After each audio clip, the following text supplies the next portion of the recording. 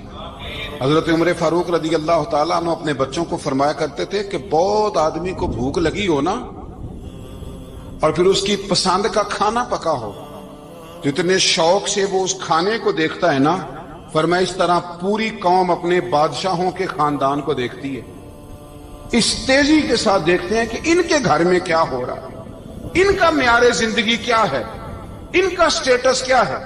سیدنا فاروق اعظم رضی اللہ تعالی عنہ نے اپنے گھر کے اندر اپنے بچوں، آپ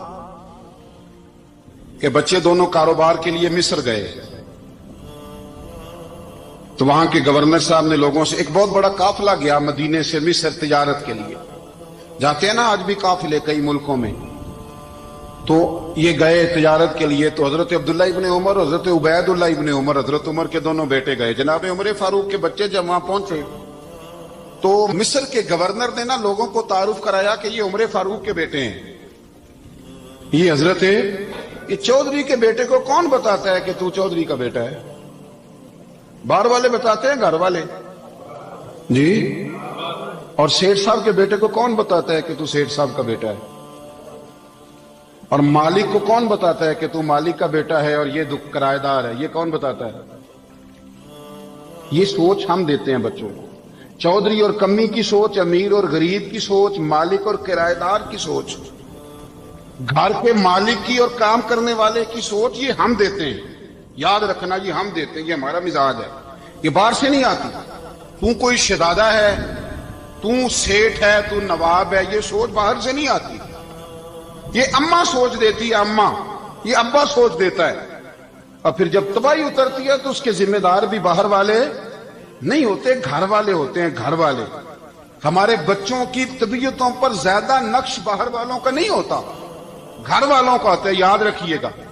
حضرت عمر فاروق رضی اللہ، بچے ہیں، شہزادے ہیں، وہ کاروبار کرنے گئے اور وہاں لوگوں نے بتایا گورنر صاحب نے کہ یہ فاروق اعظم کے بچے، امیر المومنین کے۔ لوگوں نے ان سے زیادہ مال خریدا، تجارت میں زیادہ نفع ہوا، ظاہر ہے کہ وہ آپ کے جو اللہ خیر کرے حکمران ہیں، ان کے کاروبار کتنے ملکوں میں ہیں، کس بنیاد پر ہیں؟ وہ صرف اس بنیاد پر کہ وہ حکمران رہے، ان کے لیے آسان تھا بڑے لوگوں سے تعلقات بنانا۔ حضرت عمر فاروق رضی اللہ تعالیٰ عنہ کے بچے ڈھیروں مال کما کے جب واپس آئے نا، تو حضرت عمر سے آ کے بچوں نے بطور محبت کا، ابا جی اللہ نے بڑا ہی فضل کیا ہے، بڑا مال کمایا الحمدللہ، یہ دیکھیں کتنا نوازا ہے۔ تو حضرت عمر کہنے لگے سارے قافلے نے اتنا ہی کمایا ہے؟ سارے قافلے نے اتنا ہی کمایا ہے؟ تو حضور نہیں، سارے قافلے نے اتنا نہیں کمایا، سب کو اتنا نہیں ملا۔ وہ تو وہاں گورنر صاحب نے لوگوں کو تعارف کرایا تھا کہ یہ عمر کے بچے ہیں، تو لوگوں نے پھر ہم سے بڑا ہی خریدا۔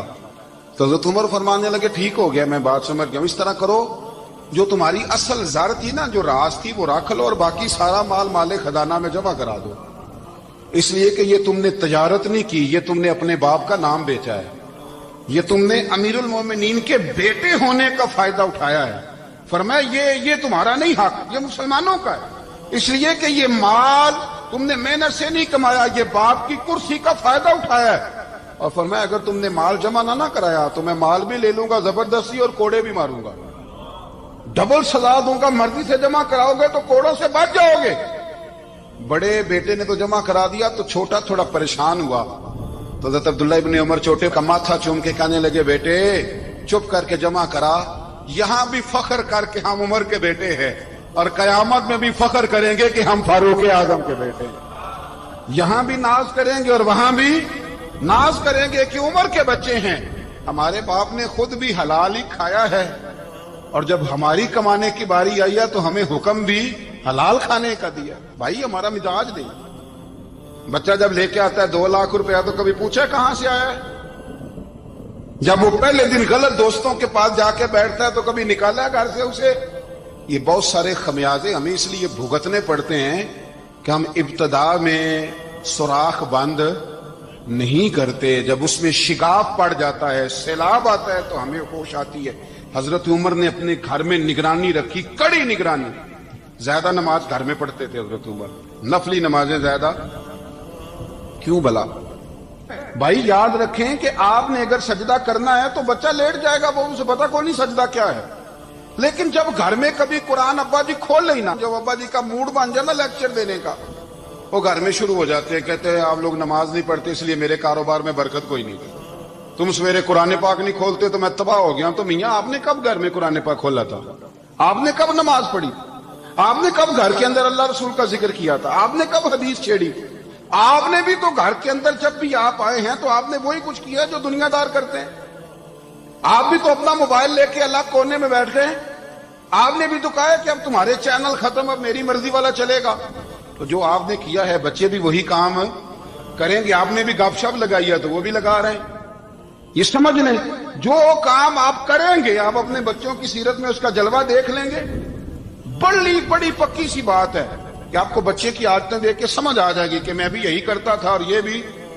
حضرت عمر فاروق رضی اللہ تعالیٰ عنہ وصال فرما گئے تو آپ کے وصال کے بعد حضرت عثمان غنی رضی اللہ تعالیٰ عنہ نے آپ کی ایک بیوہ سے نکاح کیا، حضرت عمر کی ایک بیوہ سے۔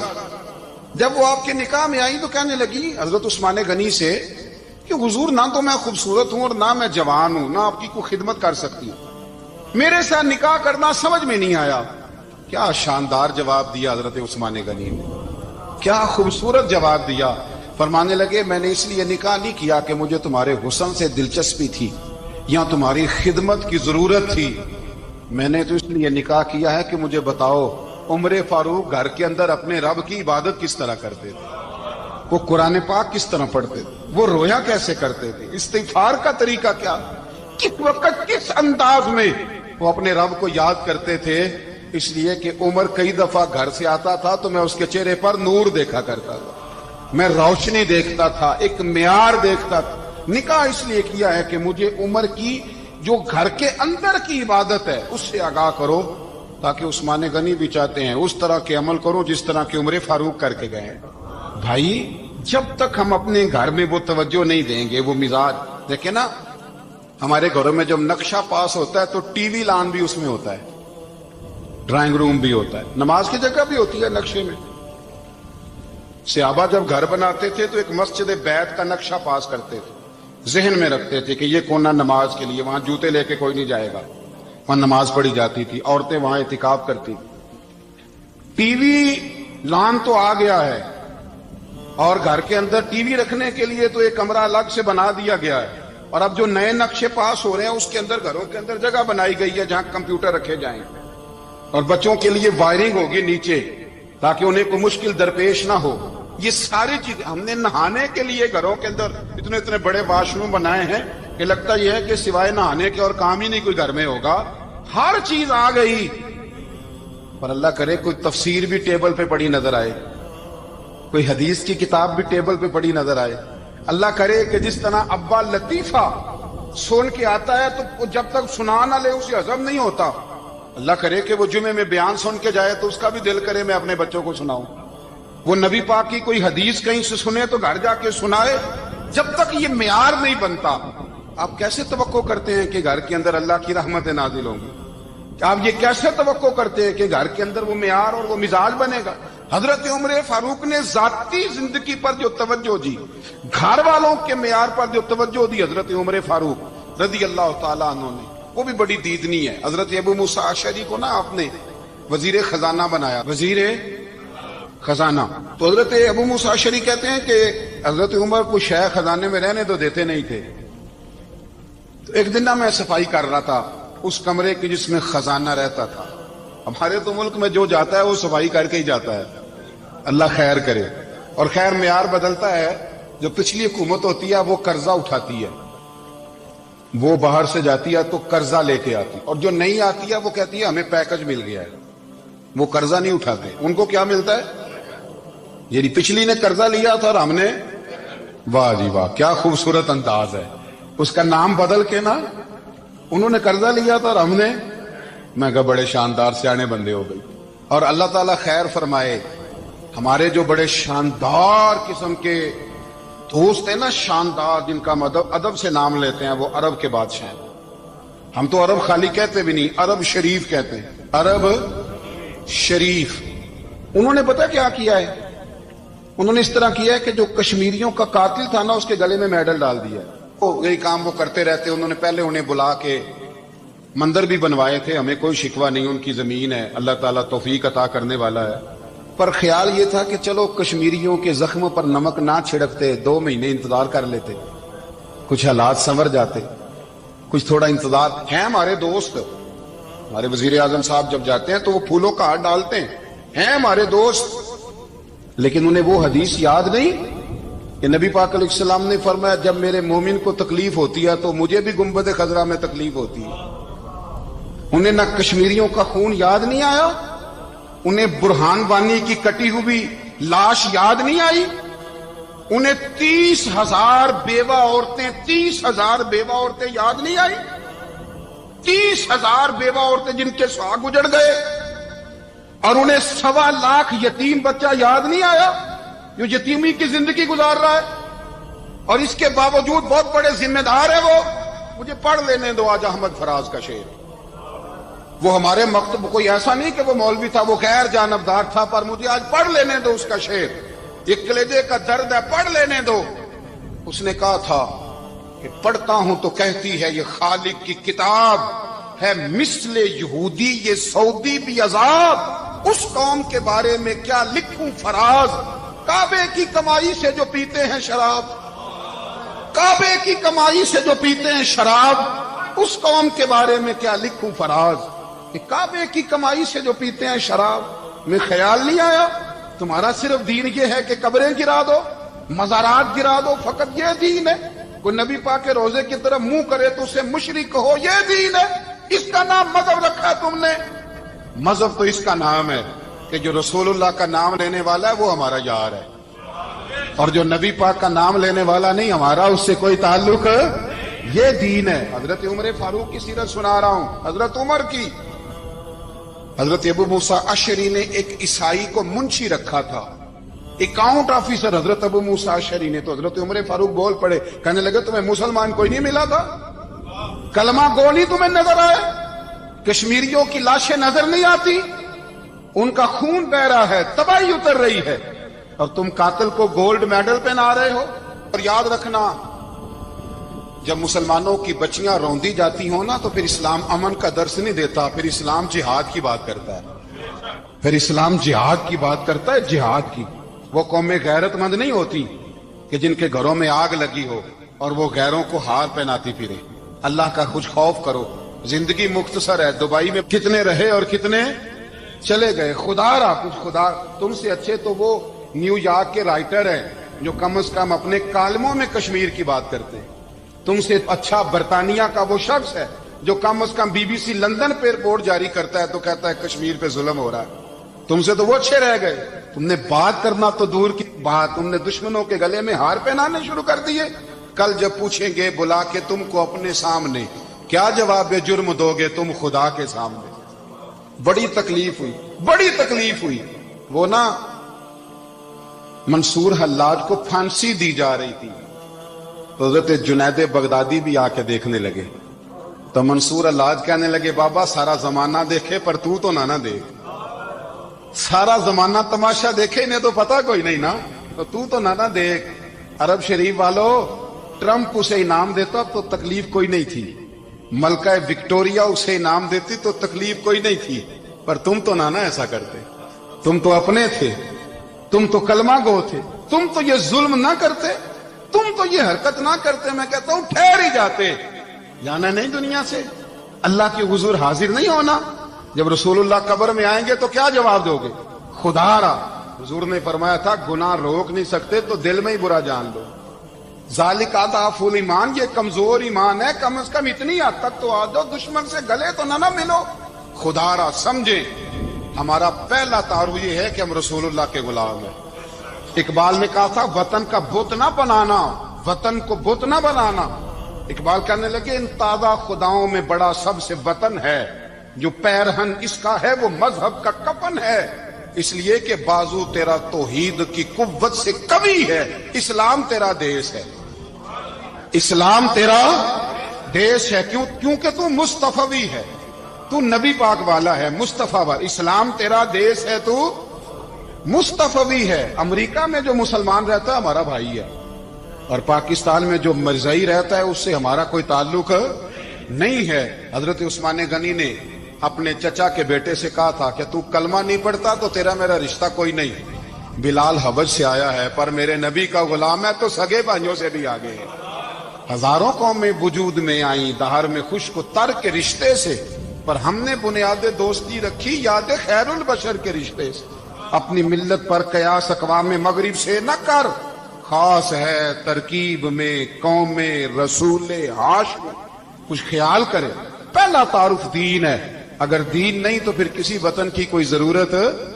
اس لیے کہ پاکستان کا تصور اقبال نے پیش کیا نا، تو اقبال کہنے لگے ان تازہ خداؤں میں بڑا سب سے وطن ہے جس کو تم بت بنا کے پوجتے ہو۔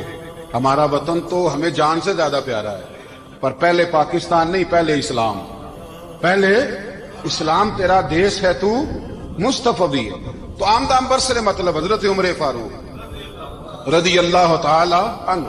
حضرت سیدنا ابو موسیٰ اشعری کہتے ہیں کہ میں نے نا صفائی کی، مال غنیمت کی میں نے صفائی کی، تو ایک دینار مجھے نا کہیں پڑا ہوا مل گیا، تو فرماتے ہمیں اجازت ہوتی تھی کہ ایک آدھ دینار ہم اپنی مرضی سے کہیں خرچ کر سکتے۔ تو حضرت عمر کے بیٹا گزر رہا تھا، تو حضرت ابو موسیٰ اشعری کہتے ہیں میں نے صفائی کی تو ایک دینار نکلا، تو میں نے وہ ایک دینار نا حضرت عمر کے بیٹے کو دے دیا۔ میں نے کہا لو بیٹا اپنے چچا کی طرف سے تحفہ۔